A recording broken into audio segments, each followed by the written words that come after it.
without trying to get into her head on this, she was following what had been the practice of previous secretaries. Again, Secretary Kerry is the first to rely primarily on a state.gov account. This was also an unclassified email.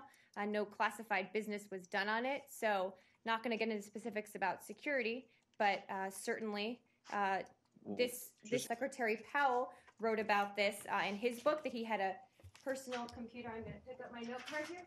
He had a personal laptop installed in his office so he could use personal email. He wrote about that in his book.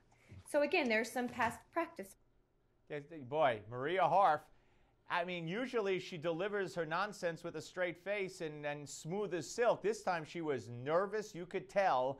Larry Klayman joins us, founder of Freedom Watch and former federal prosecutor.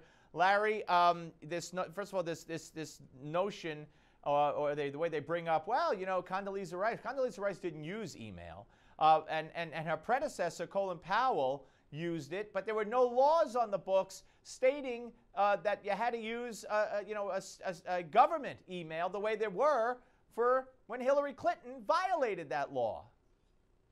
Well, that's absolutely right, Steve. You know, this is a question of degree as well, because yes, people use private email. If you want to have a personal message with somebody, no harm in that. If it's dealing with your family, if it was Chelsea or whoever, that's fine.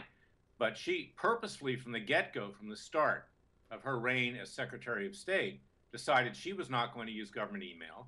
She apparently had a server installed in her house at Chappaqua, New York, which, ironically, many years ago, I blocked the purchase of initially because they were getting a below-market loan. And that's kind of relevant here, in a way, because we have two Freedom of Information Act requests in particular that are highly sensitive.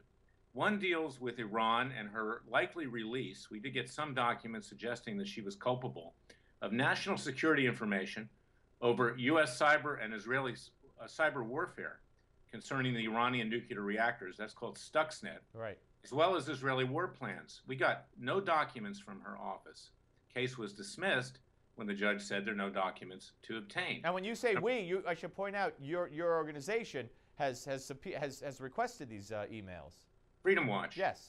And then there's another case that we brought, Freedom of Information, as interesting, because she has the authority to grant waivers when she was Secretary of State to companies, interests, and countries doing business with Iran. Now, knowing the Clintons and how she took bribes during the Clinton administration from communist China, and that's a scandal I helped uncover when I was running Judicial Watch, she likely sold those waivers. This is Hillary.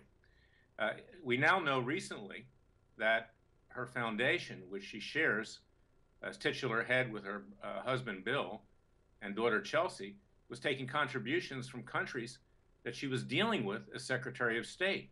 Was she also getting bribes? In fact, the contributions to the foundation could be construed as such.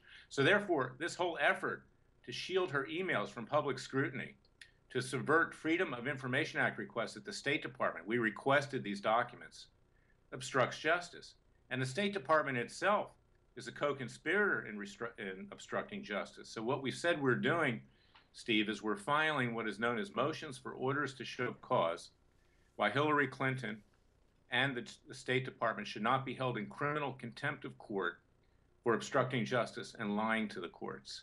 This is a very serious scandal. It's going to continue, and it will get out of control, I believe, at some point.